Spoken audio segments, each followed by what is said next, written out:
question we always get from people who have peripheral artery diseases. What blood tests should I get? What blood tests will expose the hidden risks inside my blood? Well, that's why Dr. Dansinger is here today with lesson module number 4 of our Food for Thought book.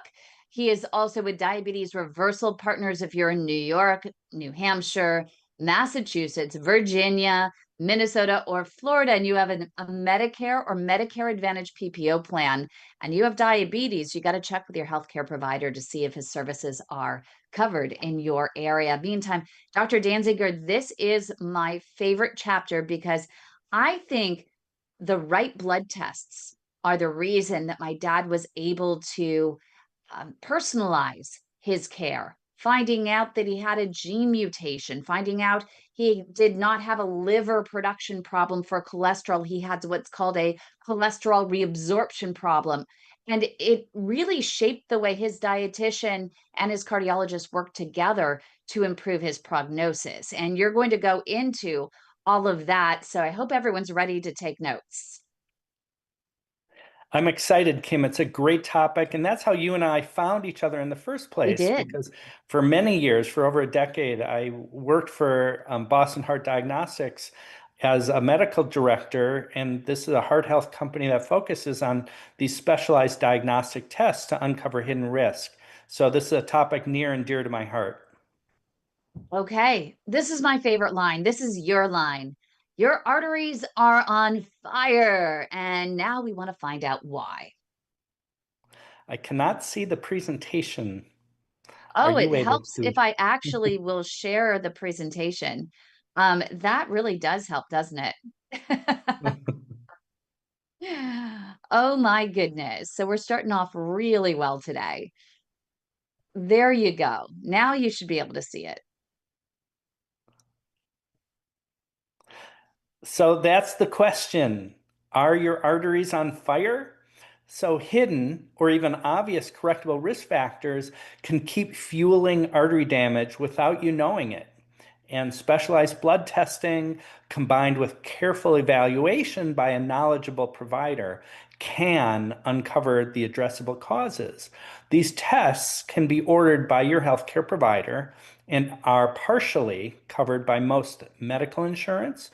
Knowing what's setting your arteries on fire helps you and your healthcare team build a real strategy for improvement. So, there are four main uses for these specialized blood tests. So, one we just mentioned, it's uncovering obvious and hidden risk factors for ongoing cardiovascular damage. Another is for designing an optimal eating strategy based on your specific blood test results, medical issues, and food preferences. Another is for identifying appropriate treatments like the specific lifestyle recommendations, medications, or supplements tailored to your specific situation. And then also, very importantly, just for measuring the improvements resulting from those treatments. So, we're going to talk about 7 categories of blood testing, including the particles that cause artery damage, cholesterol source testing, cholesterol elimination, fatty acid balance, diabetes risk, inflammation, and genetics. For the most part, this is probably new to so many different people because, for the most part, you go into a cardiologist or you go into a vascular specialist and they say, well, your arteries are on fire. Your arteries are blocked, and just quit smoking and don't eat sugar. And here's a statin to lower your cholesterol, period. And there is so much more to it because so many people come to us and say, but that's not helping. Why is that? And this is for those of you who don't seem to have any answers to those questions as to why are my arteries on fire and why are traditional treatments not helping? Yeah, exactly. So we'll get sophisticated about it, starting with particles that cause artery damage.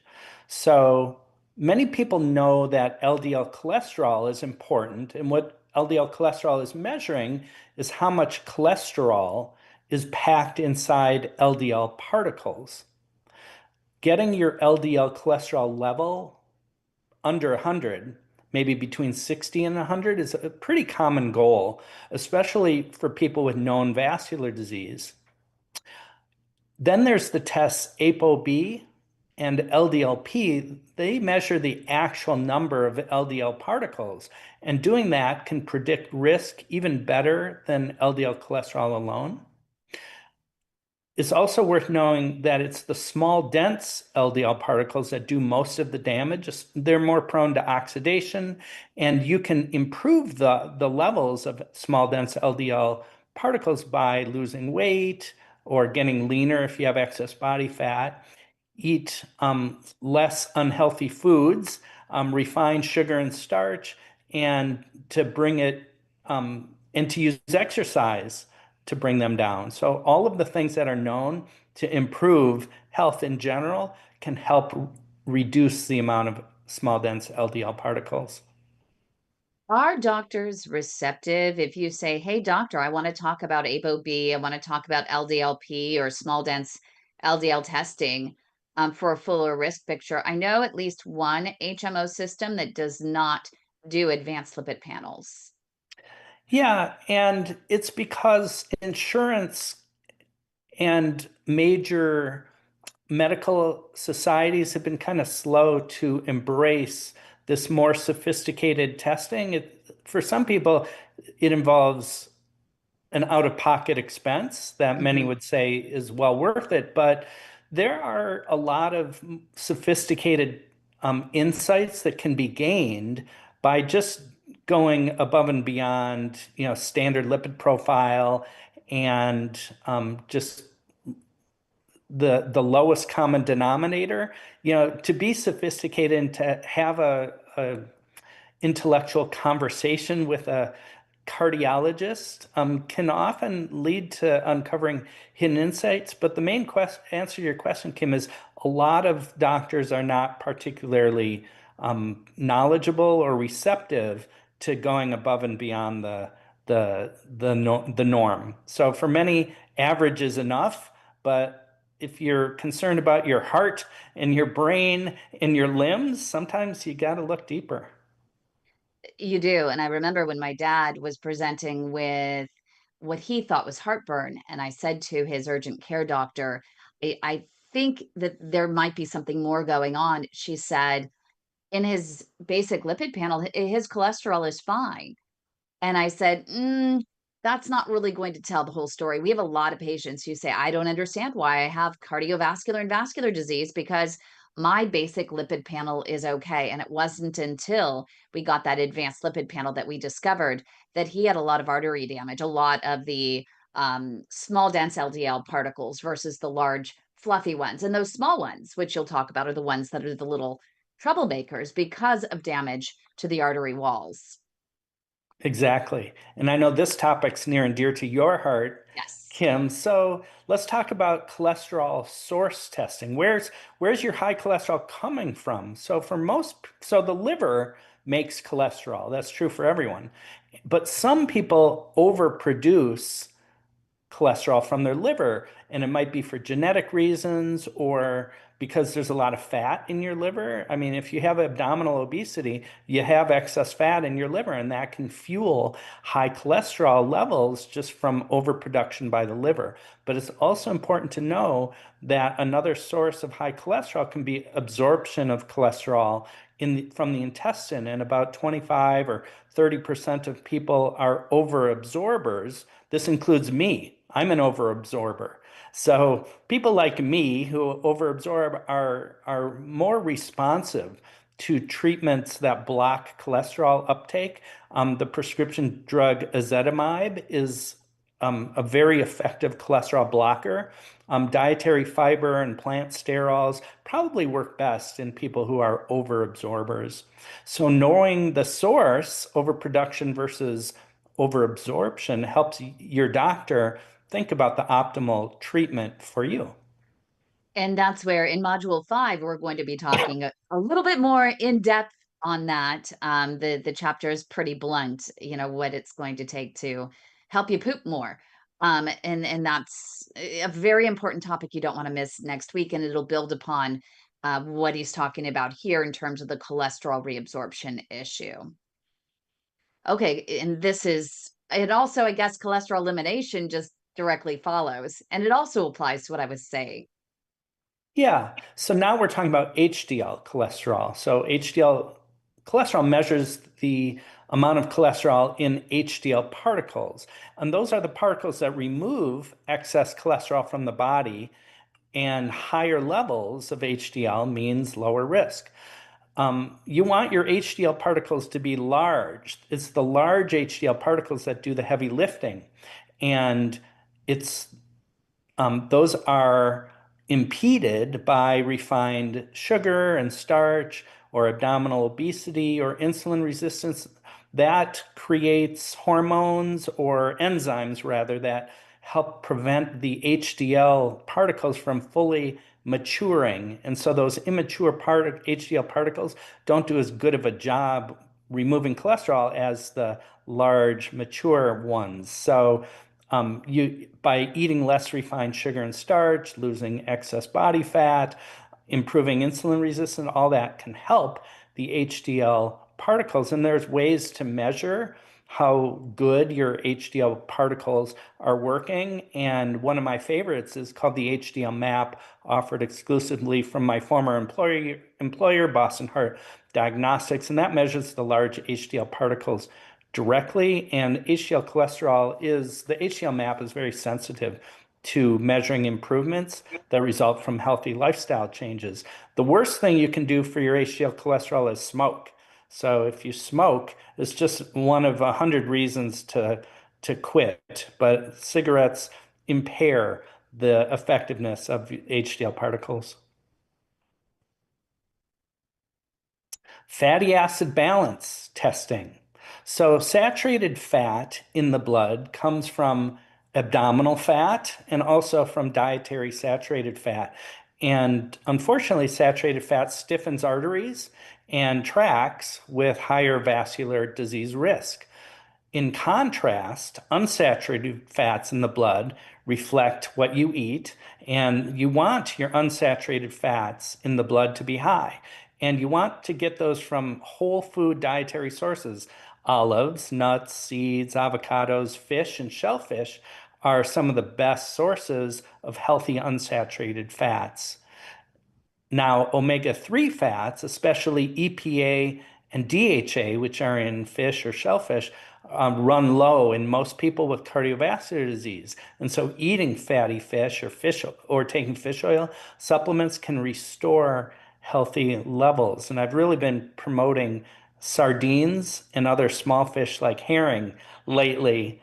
And I think it's even healthier than one of my other favorites, which is wild salmon. So anytime you're eating fish, wild fish, including sardines, that's a win. Gosh, it's going to take a lot for me to get to the sardines. It really will. You- Little by little by little, I guess, but maybe on a salad with lots of salad dressing So let's with talk healthy about, oil. yeah, let's talk about diabetes. So, um, the lifetime risk of diabetes is high. And if you think about people over age 65, a quarter of them have diabetes, plus another 50% have prediabetes. Only a quarter of people over age 65 in the United States have normal blood sugar. Hemoglobin A1C is a blood test that gives the average blood sugar over the past 2 to 3 months. Think about it as telling how sugar coated your blood is. And I'm also a fan of insulin testing, which can help reveal risk of diabetes even earlier. So Boston Heart has a test called the prediabetes assessment test that predicts the 10-year risk of diabetes with 92% accuracy. And it uses a combination of blood tests and clinical factors. So you could ask your doctor about specialized tests for future diabetes risk, along with the other tests that we're talking about. There are so many foods that are good for um, diabetes and keeping insulin levels and blood sugar low. So here's some of our favorites: avocados, nuts, fish, poultry breast, egg whites, mushrooms, spinach, broccoli, berries, low-fat Greek yogurt. The list goes on and on. These are some very favorites, though. Let's talk about inflammation. We've talked about this many times before, but just as a reminder, sometimes we talk about fire in the arteries, and really I'm talking largely about inflammation. And so there are specific blood tests that can measure different aspects of inflammation in the blood. So the most common one is called C-reactive protein, also known as CRP. It goes up in artery disease, also with infection or illness. So as long as there's not an infection or an illness going on, a high level of CRP usually reflects ongoing artery damage. Another type of blood test for inflammation is called MPO, and that measures hot plaque. So if you're at high short-term risk, like in the next 6 months, for example, of a cardiovascular event, the MPO might signal that. And then my favorite is called LPPLA2, also known as the plaque test. And that's an inflammatory marker that's more specific to cholesterol plaque in the artery walls. And so you can have a conversation with your doctor about inflammatory markers like CRP, MPO, and LPPLA2 to see if any of those are appropriate for your situation. And I know the LPPLA2, it cost us $180, I think it was, out of pocket to get that. The insurance did not cover it for my dad at least. So I'm not sure. You do have to check with your insurance company when you ask your doctor to order these, or you might get a bill. So just make sure. But I like this one as well because it's, the CRP is overall your systemic um inflammation, but that is specific to the arteries. And that made a big difference for my dad because once we were able to figure out exactly what was damaging, lighting his arteries on fire, the LPPLA2 went back to normal levels. And that was incredible. And we knew we were doing the right things. Yes. So let's talk about 5 foods that cause artery inflammation. The biggest culprit used to be trans fats. Trans fats was all over the place 20 years ago, and we found them in margarines and fried foods and almost all of the packaged baked goods. And now, thankfully, that's pretty much gone. So it's hard to find trans fats anymore, but it's a good thing because they were a big cause of fueling heart disease epidemics. In sugar, now that remains a big problem. Sugar is everywhere, and there's dozens of different forms of sugar that you can read on ingredient labels like corn syrup, dextrose, fructose, golden syrup, maltose, sucrose, on and on. And so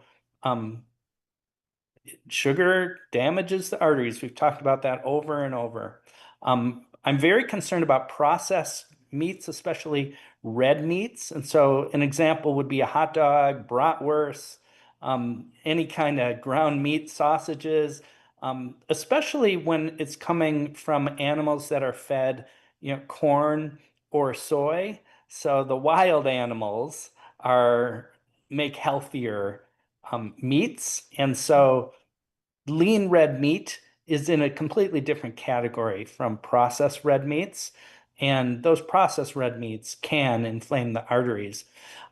There's a lot of concern about corn oil and soybean oil because of the ratio of omega-6 to omega-3. And I'm especially concerned about when those oils are used in processed foods and or in the deep fryer at restaurants.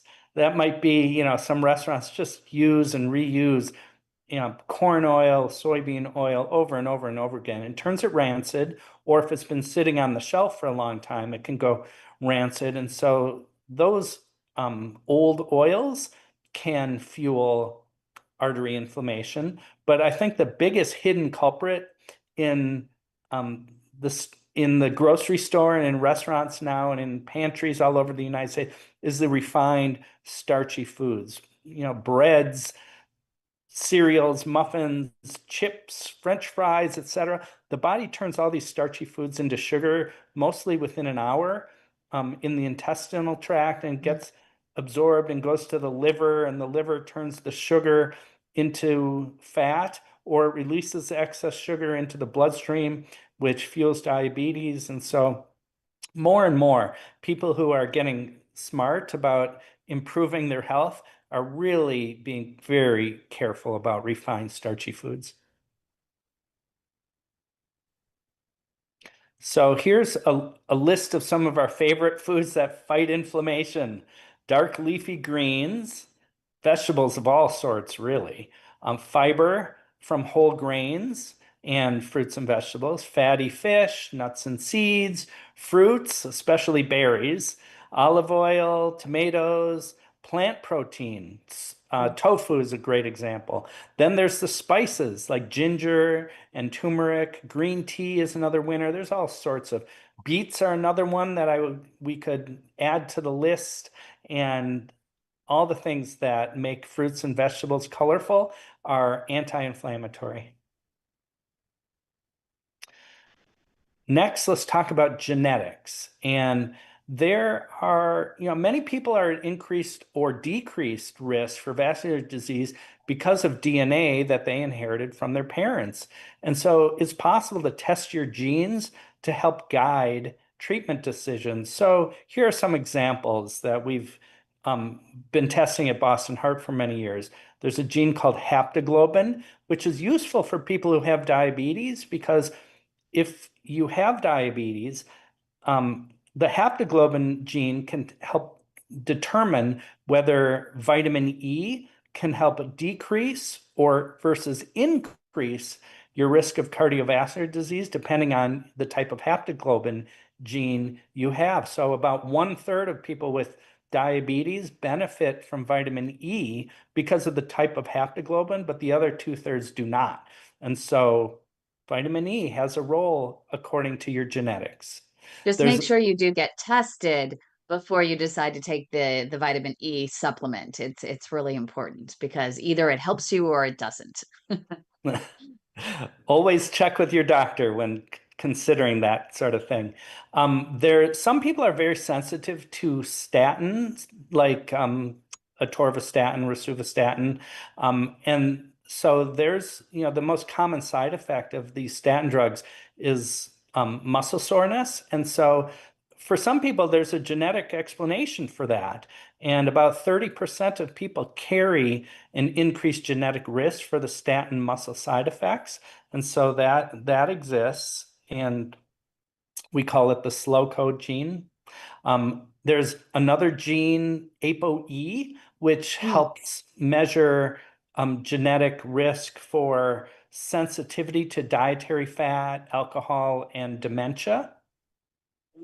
MTHFR gene, we'll talk about that more in the next few slides. Um, but this affects how your body processes folate and homocysteine. Some more with genetics. Some people have a genetically increased risk for blood clots.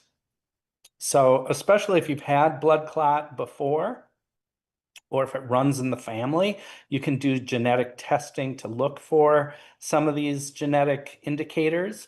Um, Now, for people who have very high cholesterol, oftentimes there's a genetic explanation for that. Well, high cholesterol usually has a genetic explanation. Sometimes you can find it. And so there's specialized testing for genetic cholesterol causes. And then also, some people who have high cholesterol have it not because of one or two abnormal genes, but because they have 1,000 little abnormal genes that add up. And so that's called a polygenic risk score. And insurance doesn't cover those, but they're not terribly expensive. And more companies are offering these polygenic risk scores for cholesterol or for many different types of common illnesses. And many of these conditions that have a genetic components are also benefited by lifestyle changes. For example, Alzheimer's definitely has a genetic component, but most of the risk for Alzheimer's is in your own hands, and the lifestyle factors, especially in middle age, can affect your brain health lifelong. And then bacterial DNA is your microbiome. And so understanding the healthiness of your intestinal bacteria is another test that can be done. And you can influence the healthiness of your intestinal bacteria because of the way you eat. They eat what you eat. Okay, So, so the blood work checklist. Love this. yeah, is what we just covered. So we talked about particles that cause artery damage, cholesterol source testing, cholesterol elimination, fatty acid balance, diabetes risk, inflammation, and genetics can all affect the strategies that you and your healthcare team use to minimize your risk of artery problems. And the thing is, though, you have to be prepared for your doctor to say, well, I don't know why we need all that. I'm going to treat you the same anyway. I'm going to go by just what the guidelines say, and this isn't included in it. You have to be prepared to say, okay, well, that's great. I'm going to get a second opinion to find someone who does advanced blood work. And there are functional medicine practitioners that also perform this type of blood work. You can also go to Boston Heart Diagnostics website, and they do have the ability to let you know what doctors in your area are performing their blood work as well, such as what I had for my dad and my mom. Each of them got that done. So, before our bonus segment, here's our summary and conclusions. Specialized blood testing is like a report card for many potential causes of ongoing artery damage. You can't manage what you don't measure. Your results can be turned into a personalized plan, a nutrition and lifestyle prescription built around your own numbers. Much of this blood work is partially covered, but usually not totally covered by most medical insurance. So it's worth asking about coverage up front. Ask your own doctor which of these tests make sense for you and to order the ones that do. Okay, so the MTHFR, and we do have an entire module that we're going to have on this as well coming up. I was debating whether to do that, but we're finding more and more people who do have this and don't know it. And it seems like it would be an easy fix, something that's in your own hands, at least in your control with what you eat and the supplements you take. So I think it's a very important segment to have the grander discussion, but we'll just at least give people a good idea of the MTHFR and get them excited about the grander look inside. Yeah, let's get into this tiny bonus segment. So, MTHFR um, is so let's think about the MTHFR gene. High homocysteine, an amino acid, is one hidden culprit behind artery damage. Vitamins B12, B6, and folate normally break it down. The MTHFR gene tells your body how to make the protein that turns folate into a form your cells can actually use. Think of it like this. If you have a serious genetic variant of MTHFR gene, it's like having a can of soup without a can opener. The food is there, but you can't use it properly. So, um, some people get fatigue, numbness or tingling, or abnormal blood clotting, heart palpitations, muscle weakness, or memory loss. And you could look for your MTHFR gene status to try to unmask a hidden risk. So, Boston Heart and other companies do testing for MTHFR genetic variants, and you can also test homocysteine, folate, B12, B6, B12 alongside. There's two common genetic sources of variation on the MTHFR gene. Um, Now, it's very common to have mild variants, mildly abnormal variants. I have a mildly abnormal variant of my MTHFR gene, and the main way to deal with that is to use methylated folate, which used to be expensive, but now it's quite affordable. And I take methylated folate every day just because I want to minimize the you know, any uncertainty due to my partially defective MTHFR gene. I never would have known about this if I hadn't worked for a company that does this type of testing. But you want to, again, eat healthily and reduce processed foods, vegetable oils, refined sugars, synthetic. You can use methylated folate instead of synthetic folic acid, and then favor foods like that have folic acid, leafy greens, beets, lentils, and berries instead.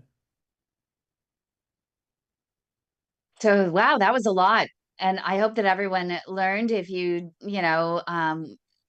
in late or whatever, you can always go to our YouTube channel, youtube.com/the the way to my heart, and you can watch a rerun of the entire episode. You can also email info@padhelp.org to get into our live studio audience. But thank you so much, Dr. Dansinger. The next module is let's talk about poop. We hinted about it today. Very important topic, and you're going to want to learn why that is so important to your cardiovascular and vascular health. If you want to learn more about Dr. Dansinger's services, go to diabetesreversalpartners.com. And if you're on YouTube, don't forget to like the video and subscribe to our channels. Have a great day, everyone.